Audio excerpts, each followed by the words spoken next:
Hello viewers, কেমন আছেন সবাই? আশা করি আপনারা প্রত্যেকে নিশ্চয়ই ভালো আছেন। আজকে বাসা থেকে বের হয়েছি একদম আসরের আজানের পরে। সারাদিন বাসায় ছিলাম, ভিডিও এডিট করেছি, 4 নম্বর ব্লগটা এডিট করে তারপরে ইনপুট দিলাম। আর আজকে ঝটপট বেরিয়ে পড়েছি 5 নম্বর ব্লগ, অর্থাৎ নতুন চ্যানেলের 5 নম্বর ব্লগটা রেকর্ড করতে।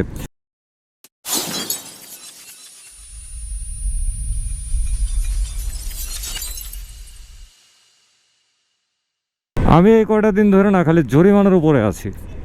এই যেমন কয়েকদিন আগে একটা জরিমানা খাইলাম আমার পালসার NS 160-র হেডলাইট নিয়ে। হেডলাইট পরিবর্তন করতে হলো, 1800 টাকা গুনতে হয়েছে হেডলাইটের জন্য।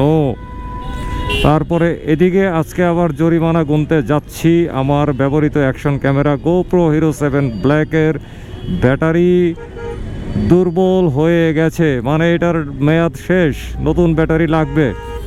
অলরেডি 2টা ব্যাটারিতে এই সমস্যাটা দেখা দিছে। মোট ব্যাটারি ছিল 3টা, তাইলে আমার কাছে ব্যাটারি আছে এখন মাত্র একটা। হবে না, এক ব্যাটারিতে হয় না, 3টা ব্যাটারি লাগে। 2টা হলে মোটামুটি চালানো যায়, কিন্তু 3টা হলে একদম আর কোনো কমপ্লেন থাকবে না। তো এই জরিমানাটা গোনার জন্য চলে যাব এখন মিরপুর 60 ফিটের পাকা মসজিদের কাছে অবস্থিত অ্যাকশন ক্যামেরা গ্যাজেট অ্যাক্সেসরিজ বিক্রয়ের আমার খুব সুপরিচিত একটি প্রতিষ্ঠান মোটোঅটোতে। ঠিক আছে, এই যে বললাম হেডলাইটের জরিমানা খেলাম 1800 টাকা। তো এই সম্পর্কে আমার একটা বিস্তারিত ব্লগ আছে আমার রিকু ব্লগস চ্যানেলের মধ্যে, সেইটা দেখে নিন। কেউ যদি হেডলাইট মডিফিকেশন করেন তাহলে ওই ভিডিওটা তাদের জন্য একটু হলেও উপকারে আসবে বলে আমি মনে করি। এই কি অবস্থা? আরে পোলাপান কি সুন্দর করে খেলাধুলা করতেছে, ককশিট নিয়ে যাচ্ছে, খেলাধুলা করবে। সাইকেলের মধ্যে পিলিয়ন আর হচ্ছে রাইডার, পিলিয়ন আর রাইডারের মাথা জুড়ে হচ্ছে তাদের খেলনার ককশিট। চিন্তার কারণ নাই, অল্প কয়েকদিনের মধ্যে আমার আরেকটা জরিমানা লাগবে, আর সেই জরিমানাটা হবে আমার মোটর সাইকেলের জরিমানা। বিষয়টা হচ্ছে আমার যে ফুয়েল ইন্ডিকেটরটা এখানে দেখা যায় কত দাগ ফুয়েল আছে, কি পরিমাণে ফুয়েল আছে বোঝা যায়, সেইটার মধ্যে ডিস্টার্ব দেখা দিয়েছে। মাঝে মাঝে দেখা যায় কি ট্যাঙ্ক ফুল থাকলেও উপরের একটা দাগ শো করে না, একবার শো করে একবার শো করে না। এই সমস্যাটা চলছে বিগত 1 মাস ধরে, কিন্তু ইদানিং এই সমস্যাটা অনেক অনেক বেড়ে গেছে। এটার কারণে আসলে মনের মধ্যে একটা খুসখুসানি থাকে। তো ওই খুসখুসানি নিয়ে তো আর বাইক চালানো যাবে না, খুসখুসানিটারে দূর করতে হবে, আর দূর করতে গেলে আমাকে জরিমানা গুনতে হবে। তো এটার ভেতরে একটা ফুয়েলের মিটার আছে গোল চাকতির মতো, আর এটার মাথার মধ্যে একটা চিকন একটা তারের মতো একটা জিনিস আছে। ওইটা দিয়েই আসলে তেলের পরিমাণটা রিডিং হয়, এবং রিডিং হয়ে সেটা মিটারে দাগ আকারে শো করে। ওইটা আবার যখন বদলাবো ওই ভিডিওটা কিন্তু দিব হচ্ছে আমার রিকু ব্লগস চ্যানেলে। ঠিক আছে, জরিমানা খালি জরিমানার মধ্যে আছি। মোটোঅটোতে তো যাবই, জরিমানাটা গুনতেই হবে, না হলে ব্লগের কাজে ব্যাঘাত ঘটবে মারাত্মকভাবে। তবে মোটোঅটোতে যাওয়ার পূর্বে একটু ঢুকবো ঢাকা আন্তর্জাতিক বাণিজ্য মেলার সাবেক মাঠে। বুঝতে হবে সাবেক মাঠ, সাবেক মাঠ। এই আসতে এই অবস্থা হলে ঢুকবো কীভাবে? হ্যাঁ, এই তো চলে আসছি। কী যে অবস্থা, মানুষ না আসলে মানুষের সাইড দিতে চায় না, কি একটা কষ্ট হয়। হ্যাঁ, সাইড বাহ, একবারে ফাগুন মাসের বিকালের রৌদ্রেও আগুন থাকে। আসলে ফাগুন মাস পুরোটাই হচ্ছে আগুনের মাস। আগুন আগুন আগুন। এইখানে রাখি বাইকটারে, এইখানেই রাখবো। একটু চা নিয়ে আসলাম, চা পান করতে হবে এরকম একটা রৌদ্রের মধ্যে দাঁড়িয়ে। আর ভাবলাম যে আপনাদের সঙ্গে একটা কথা একটু শেয়ার করি। আমার যে GoPro Hero 7 ব্ল্যাকটা, যেটা আমি ব্যবহার করি এবং যেটার ব্যাটারিটা কেনার জন্য যাচ্ছি,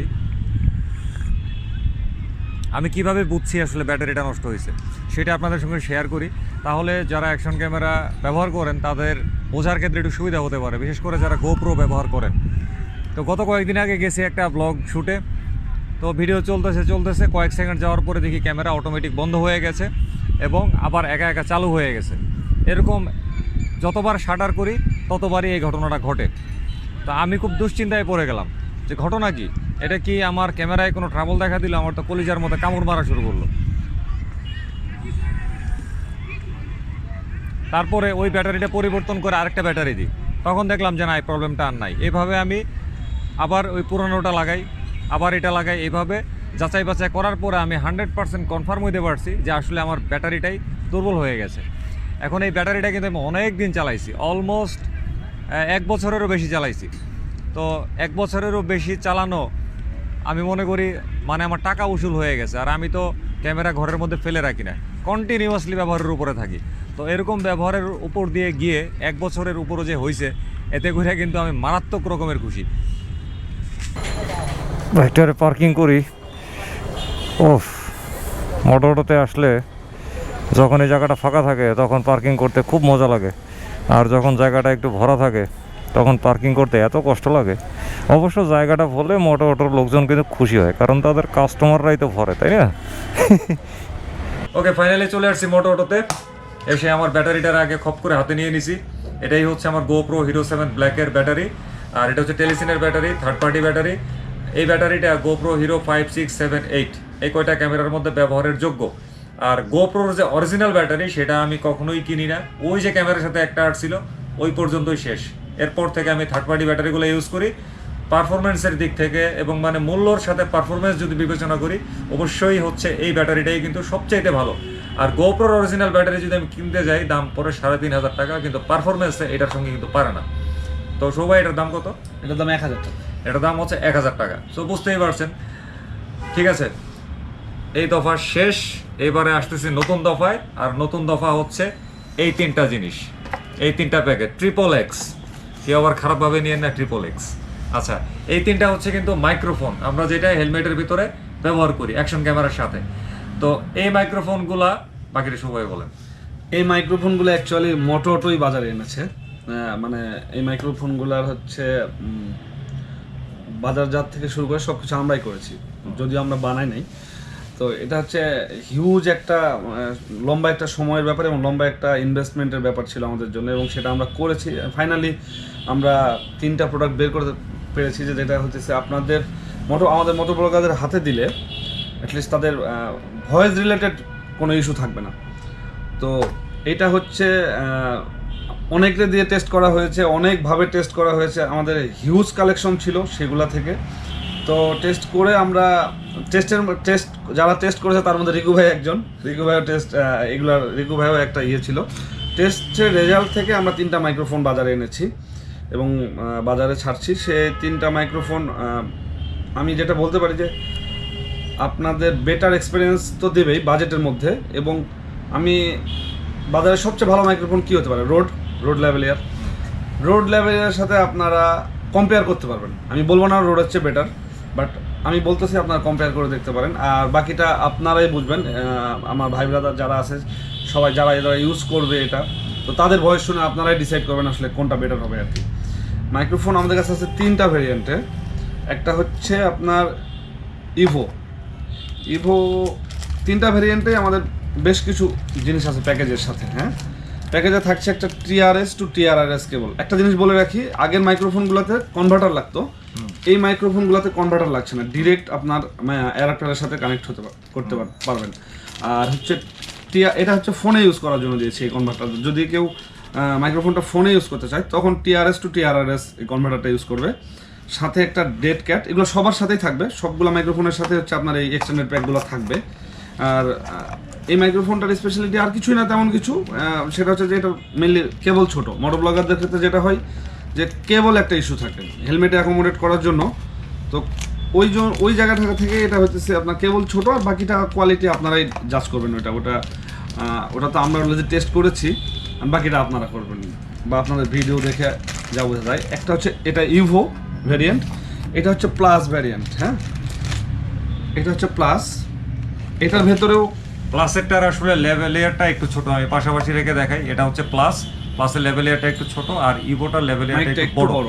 তো আমি কিন্তু পার্সোনালি ভাবে এই বড়টা ব্যবহার করি। হ্যাঁ, ভাই ব্যবহার করে বড়টা। ভাই 3টাই টেস্ট করেছে, কিন্তু ভাই ফাইনালি সে ঠিক করছে যে সে বড়টা ব্যবহার করবে। এখন যার যেটা পছন্দ। হ্যাঁ, আর আমি আসলে আমার ইদানিং বা গত কয়েক মাসের মোটো ব্লগে রাইডিং অবস্থায় যে ভয়েসটা পাচ্ছেন সেটা কিন্তু এটা দিয়ে পাচ্ছেন। সো আপনারা ভালোভাবে বুঝতে পারবেন এটার পারফরমেন্সটা কেমন। আর হচ্ছে এটা হচ্ছে প্রো। হ্যাঁ, এটা হচ্ছে প্রো,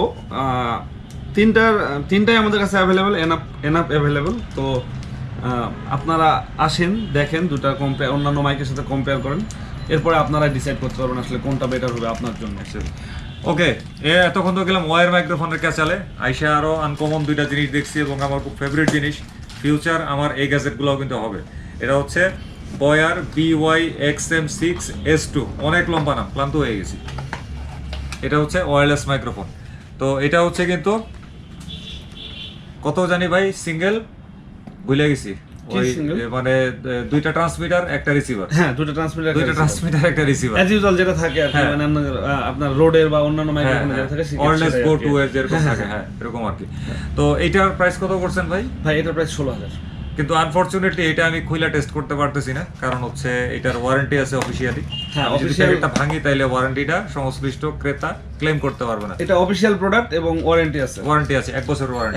তাহলে আপনি একটা কিনেন, আমি এটা ভাঙে টেস্ট করব, আপনি ওয়ারেন্টি পাবেন। ঠিক আছে ভাই, আমি অনেক বড় ব্লগার হব, আপনারা দেখতে থাকেন, যদি হয় তাহলে কিনবো একটা। আর এটা হচ্ছে আরেকটা ওয়্যারলেস মাইক্রোফোন। এই মাইক্রোফোনটা হচ্ছে কিন্তু আমি ইন্টারনেটে যতটুকু পড়ছি এটা নাকি বিশ্বের সবচাইতে ছোট ওয়্যারলেস মাইক্রোফোন। আর এটা হচ্ছে বয়ার BY-WM3D। আবার আরেকটা আছে BY-WM3U।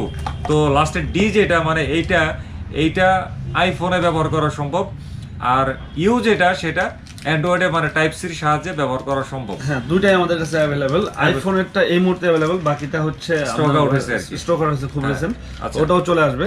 আচ্ছা, এটার প্রাইস কেমন? এটার প্রাইস 11,000 টাকা। 11,000 টাকা। এটাও টেস্ট করতে পারবো না, একদম সিল প্যাক, ভাঙলে ওয়ারেন্টিটা চলে যাবে। বেচারাদের কাস্টমারদেরকে মাইরা লাভ নেই, আমি যখন নিব তখনই ভাঙবো। ঠিক আছে ভাই?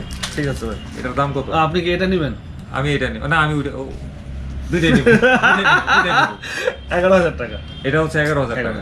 আচ্ছা ঠিক আছে ভাই, অনেক এটাতে ভাই বয়ার নিয়ে একটা কথা বলতে চাই। বলেন। বয়া নিয়ে আলাদা করে বলার কিছু নাই, মানে বয়া তো আর আমরা তো আর বানাই না। বয়া হচ্ছে, এটা হচ্ছে ওয়ার্ল্ড ওয়াইডই স্বীকৃত একটা ব্র্যান্ড। সো এটার অনেক রিভিউ আছে, আপনারা নিজেরা ইউটিউব দেখে ঘেটে ঘুটে ডিসিশন নিতে পারবেন আর কি। সেটাই আর কি। ঠিক আছে, বাদ বাকি কথা হবে যেতে যেতে। টেলিসিনের এই ব্যাটারিটা দিয়ে আমি টেস্ট করে দেখছিলাম, এক জায়গায় ক্যামেরাটা রেখে একটানা যদি আমি রেকর্ড করি তাহলে আমার GoPro Hero 7 ব্ল্যাক দিয়ে রেকর্ড হয় 1 ঘন্টা 3 না 4 মিনিট, যেন এক জায়গায় রেখে একটানা রেকর্ড। আর যদি অন অফ করে বারবার রেকর্ডিং করি তাহলে দেখা গেছে 40-42 মিনিটের মতো ব্যাকআপ আসে। আর GoProর যে অরিজিনাল ব্যাটারি সেইটা কিন্তু আরও কম সময় চলে। সুতরাং অ্যাভয়েড GoPro অরিজিনাল ব্যাটারি এবং অ্যাকসেপ্ট টেলিসিনের থার্ড পার্টি ব্যাটারি। Evo মডেলের যে মাইক্রোফোনটা শুভভাই প্যাকেট থেকে খুলে দেখাইছিল আর কিছু কথা বলছিল, সেই Evoটাই কিন্তু আমি ব্যবহার করি এবং এটার দ্বারা রেকর্ড করা কথাই কিন্তু আপনারা শুনতে পাচ্ছেন। আমি কিন্তু আমার ভিডিওতে ভয়েসে কোনো এডিট করি না, সুতরাং আমার ব্যবহৃত Evo দিয়ে আপনারা যেই ভয়েসটা শুনতে পাচ্ছেন সেটা হচ্ছে কিন্তু র ভয়েস। আশা করি এই মাইক্রোফোনের অডিওটা আপনাদের কাছে খুবই ভালো লাগছে। তো ঠিক আছে, আজকে আমার জরিমানার সব কিছুই দেখাইলাম, আর এই ফাঁকে কিছু ভালো মাইক্রোফোন এর সঙ্গে সামান্য একটু পরিচয় করাই দিলাম। তো ব্লগ এখানে শেষ করে দিব, 5 নম্বর ব্লগ শেষ। নতুন চ্যানেলে আবারও কথা হবে 6 নম্বর ব্লগে। ঠিক আছে, সবাই ভালো থাকবেন, খোদা হাফেজ।